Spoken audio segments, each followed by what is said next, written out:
Donc ici, le lieu du moulin tout de suite m'a intéressé, il y avait de la surface, il y avait de la place.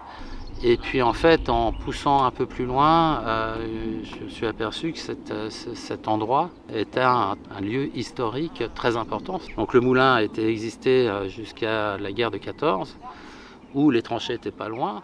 C'était le lieu idéal pour travailler sur une œuvre interactive avec le vent, avec les éléments. Créer des sculptures qui sont en rapport avec le lieu, l'histoire. Essayer de trouver un sens à pourquoi tu implantes quelque chose quelque part, en essayant d'être un peu ludique, amusant et d'avoir une lecture assez facile. On n'a pas besoin d'avoir des codes pour comprendre ce que je fais. Donc l'installation s'appelle Naturel. J'aurais pu travailler directement sur le moulin, la forme du moulin, ce genre de choses, mais je trouvais que c'était par contre un peu trop simple et pas très marrant. Donc j'ai plutôt travaillé sur l'idée du vent, en fait, sur la force.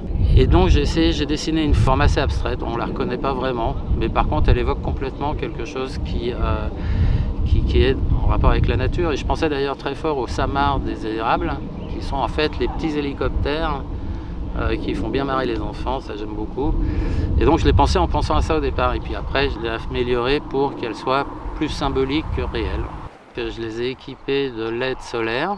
Alors, elles ne sont pas très puissantes parce que je ne voulais pas non plus que ça gêne tout l'écosystème, les chauves-souris, tout ça. Donc, mais elles sont largement visibles. Ça fait un effet tout à fait magique. Je suis très agréablement surpris par ça. Voilà.